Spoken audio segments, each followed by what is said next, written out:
बेंगलुरु में यौम हुसैन का खास इनेकाद, मुख्तलिफ ममालिक के उलमा की शिरकत, इस्लाम मुखालिफ ताकतों की साजिशों से मुसलमानों को मुहतात रहने की हिदायत।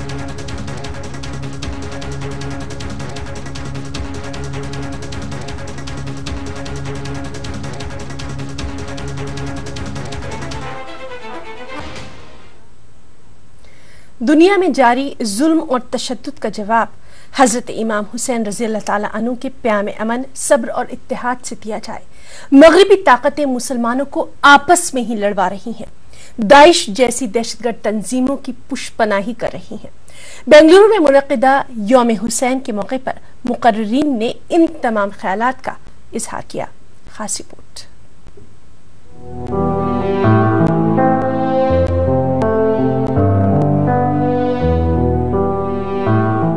बेंगलुरु में हर साल की तरह इस बार भी यौम हुसैन इंतहाई अकीदत और एहतराम के साथ मनाया गया। अमन और वजूद बाहमी का मंशूर 25वें हुसैन डे का उन्वान रहा।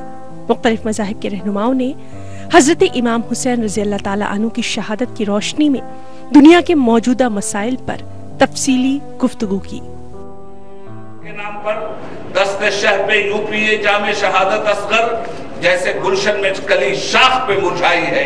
6 महीने का लाल कुर्बान कर रहे हैं मगर समझौता नहीं कर रहे हैं। शराब से समझौता नहीं, जुल्म से समझौता नहीं, जबर से समझौता नहीं, खुदा के बागियों से समझौता नहीं, खुदा की मखलूक पर जुल्म करने वाले गद्दारों से समझौता नहीं।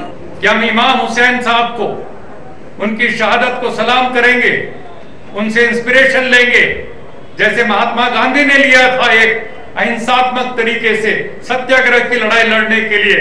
इमाम हुसैन ने उनको प्रेरणा दी थी। आज उसी तरह से प्रेरणा लेकर के आज हम भी अहद करें कि केवल कर्नाटक की धरती से नहीं, पूरे हिंदुस्तान की धरती से शराब का नामो निशान मिटा देंगे, यजीदियत को मिटा देंगे और हुसैनियत को हम अपना सलाम करेंगे। इजलास में इराक, ईरान के मजहबी रहनुमाओं, दानिश्वरों ने बड़ी तादाद में शिरकत की। करबला से आए रोज़ाए हजरत इमाम हुसैन के नुमाइंदों ने कहा कि इराक की सरजमीन से दाइश का जल्द खात्मा होगा। इजलास के सदर आयतुल्लाह अकील अल-गरवी ने कहा कि मगरिबी ताकतें मुस्लिम ममालिक को माशी तौर पर कमजोर कर रही हैं।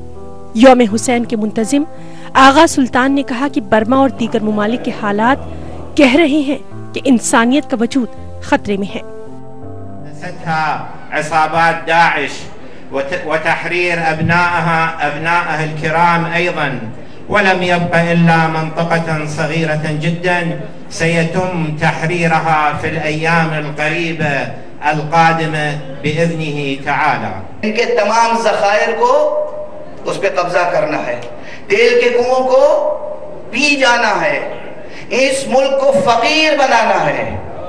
एक बार हम इस मुल्क पर हमला करेंगे और हमले की कीमत लेंगे, फिर इस मुल्क को रिकंस्ट्रक्ट करेंगे, उसकी कीमत लेंगे।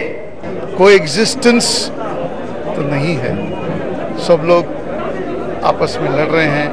हुकूमतें उन्हीं के सिटीजन्स को भगा रहे हैं और बाप बेचारे दर बदर फिर रहे हैं। ये देखा नहीं जा रहा है। खास बात ये रही कि इराक से आए मेहमानों ने रोज़ाए हजरत इमाम हुसैन और रोज़ाए हजरत अब्बास के गुंबदों के परचम को इजलास में पेश किया। इजलास के मुंतजिम आगा सुल्तान ने कहा कि इन परचमों को बेंगलुरु की अंजुमन इमामिया के हवाले किया जाएगा। ईटीवी न्यूज़ के लिए बेंगलुरु से रऊफ अहमद हल्लूरू की रिपोर्ट।